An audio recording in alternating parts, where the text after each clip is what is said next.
Bonjour les amis, c'est Diana de la chaîne Diana Guidance et on se retrouve pour le tirage des énergies de la semaine du 11 au 17 septembre 2023 pour les flammes jumelles.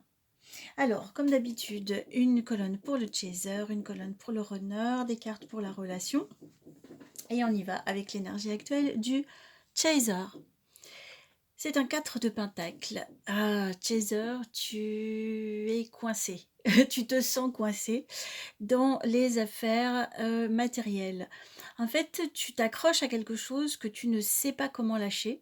Tu es entre deux. Tu voudrais, c'est genre, tu dois quitter un boulot pour un autre, tu veux changer de maison, de cadre de vie, etc.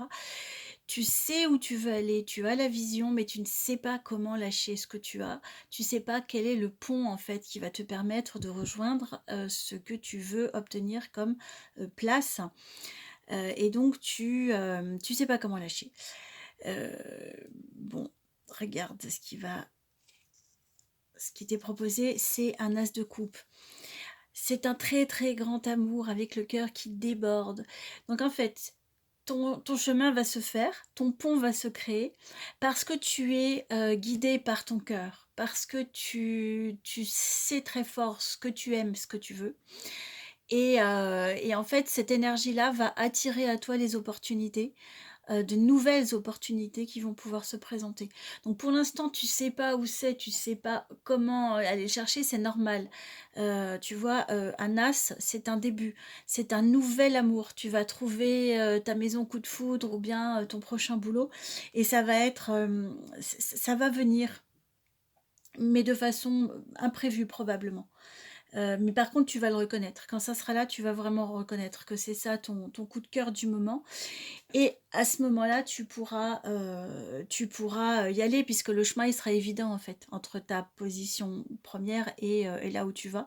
Le chemin, tu vas le voir, tu vas voir ça. Regarde la carte conseil, c'est le 7 de pentacle. Tu vois l'image, c'est une récolte qui mûrit. Là, on est dans les vignes. Le personnage vérifie l'état de mûrissement du raisin. On est vraiment dans une période d'attente et de mûrissement parce qu'il y a un travail qui se fait.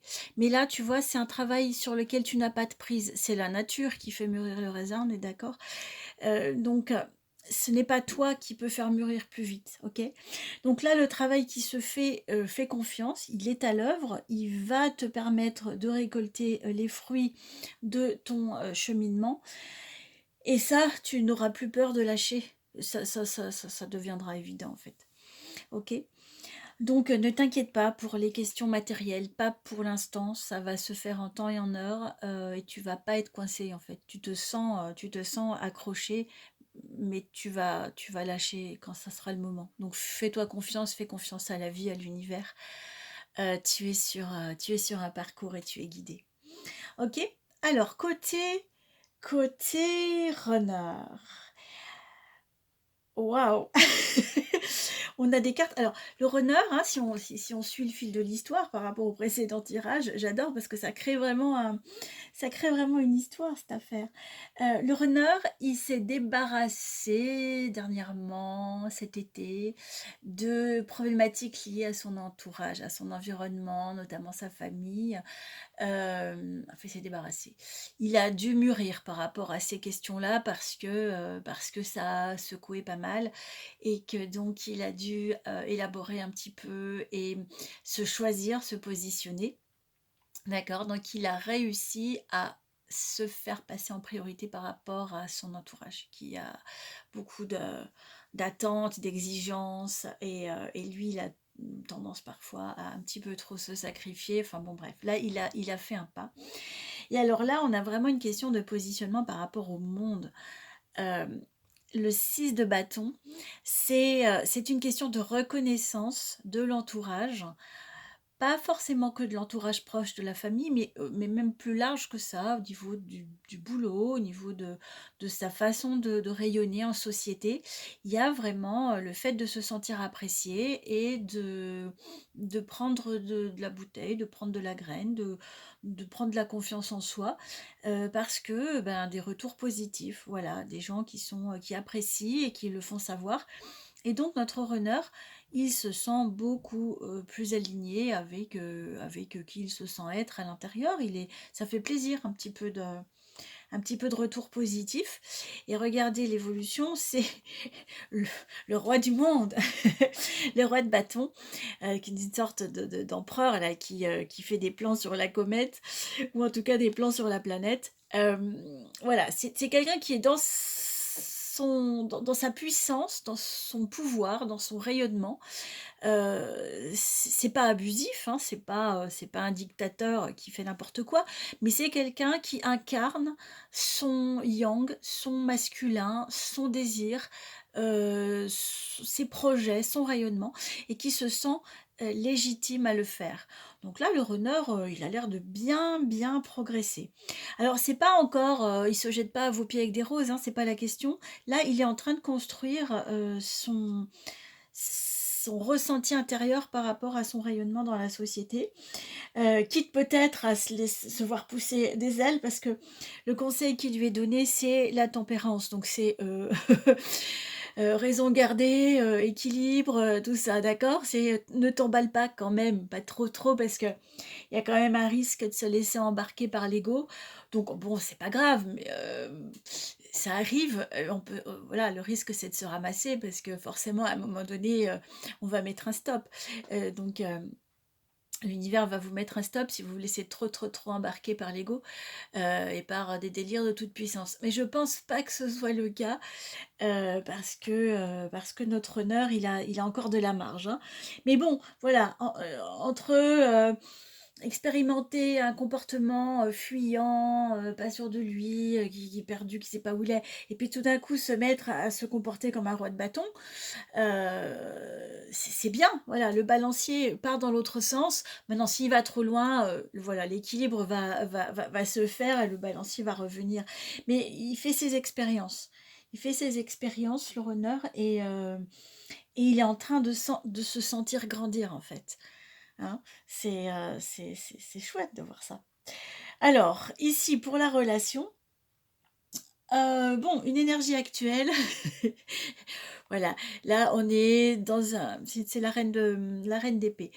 C'est la carte de la femme divorcée. C'est une femme qui est pleine de sagesse, qui a vécu beaucoup de choses, qui se protège, qui est dans son univers.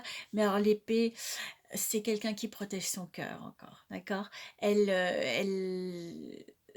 observe, elle n'est pas fermée, mais elle est dans l'expectative. Elle va pas prendre des risques, elle va pas foncer tête baissée, elle va pas offrir son cœur, non. Elle est vraiment dans cette prudence, voilà. C'est ça, prudence et mère de sûreté, d'accord? Là aussi, il y a une notion de prudence. Et le runner, on sait qu'il a tendance à protéger son cœur, donc lui, il n'est pas encore dans l'ouverture du cœur. Le chaser, il est dans une forme de prudence plutôt matérielle, en l'occurrence, mais qui joue hein, sur la relation, parce qu'on n'est pas que dans du sentimental et de l'affectif, loin de là. Donc il y a encore cette notion de j'observe comment ça mûrit, ok? Et ici, cette très très belle reine de Pentacle, on en a déjà parlé parce qu'elle revient souvent, c'est une question de prendre soin, c'est l'énergie maternelle, la reine qui règne sur sa famille, sur son royaume, qui est fait d'abondance. Elle gère bien, elle est généreuse, elle prend soin. Alors, qu'est-ce que ça nous dit par rapport à la relation? Il y a quelque chose qui s'oppose avec ce 4 de pentacle, hein. Là, on est dans une forme de frilosité, matérielle. On a peur de perdre, peur de manquer. Ici, on est dans une frilosité, au niveau du cœur qui a peur de souffrir, donc qui a peur de s'ouvrir. Et là, on est dans une générosité sereine, où tout va bien dans cette énergie de rayonnement et et de confort et d'abondance. Euh, Moi, ce que ça me dit par rapport à la relation, en fait, c'est quelque chose que j'ai senti à plusieurs reprises. En fait, il y a une notion de l'autre dans la flamme jumelle, dans la relation. L'autre, c'est chez moi. L'autre, c'est ma maison. La relation, c'est ma maison. L'union, la réunion, c'est ma maison. C'est là où je suis en sécurité, c'est mon abondance, c'est là où je veux rester, où je veux résider, où je veux me sentir bien. C'est mon univers, c'est ma maison. Et ça me fait penser à ça parce qu'il y a cette notion de ici, j'ai peur de perdre, j'ai peur de lâcher. Je suis dans une maison qui ne me convient pas parce que regardez le décor de ce personnage, c'est un cachot quand même. C'est comme une pièce de château fort, mais c'est quand même très très c'est dénudé, c'est moche, c'est froid, c'est vide, voilà. Donc, c'est pas idéal comme maison ou comme environnement. Ici, le runner, alors lui, il veut partir à la conquête du monde. Donc, pour l'instant, c'est encore pas quelqu'un qui a trouvé sa maison, c'est encore quelqu'un qui cherche sa maison dans le monde, dans différentes expériences, quitte à ce que ce soit à travers la reconnaissance sociale, la gloire, enfin tout ce qu'on peut imaginer. Et là, euh, voilà, là pour moi, il y a ce côté très serein et très tendre et en totale sécurité de cette reine de Pentacle pour la relation. Donc en fait, il y a vraiment cette notion de maison concrète et de maison animique, spirituelle, de l'âme, du cœur, de l'être, qui ne se situe pas nécessairement dans la matière, mais qui se situe dans cette richesse de la relation flamme jumelle, qui est appelée à la réunion pour rayonner d'un amour particulier sur la terre. Donc voilà, quand ça se coud, quand c'est compliqué, quand on sait pas trop où est sa place, on n'a pas encore trouvé où est sa place sur Terre, on sait qu'on a une place qui existe pour toujours dans cette dimension-là. Voilà ce que je peux vous dire pour cette semaine. N'hésitez pas à liker, à mettre des commentaires, à partager ce que vous vivez vous, qu'est-ce que vous construisez, à quelles difficultés vous vous heurtez. Vous pouvez tout à fait partager ça, c'est toujours instructif pour les autres aussi. Parce qu'on se reconnaît très très souvent, il y a des échos de l'histoire de l'un ou l'une à l'histoire de l'autre. On se reconnaît chacun dans les histoires des autres et c'est intéressant et ça fait du bien aussi. Voilà, et puis vous pouvez me joindre sur l'adresse mail qui est mentionnée dans le texte de la vidéo pour demander un tirage personnalisé ou des conseils personnalisés, du coaching, une séance de... Je suis psycho-énergéticienne, alors ça c'est un travail qui travaille à la fois sur avec la parole sur vos problématiques actuelles et puis on va creuser pour voir dans votre histoire comment ça s'est cristallisé et ensuite on fait un travail énergétique pour libérer des mémoires énergétiques qui sont toujours à l'œuvre dans le corps et dans l'âme et c'est super intéressant comme travail. Donc voilà, n'hésitez pas à me contacter si vous en ressentez l'élan. À très très bientôt, je vous embrasse et je vous souhaite un très bon parcours. Au revoir.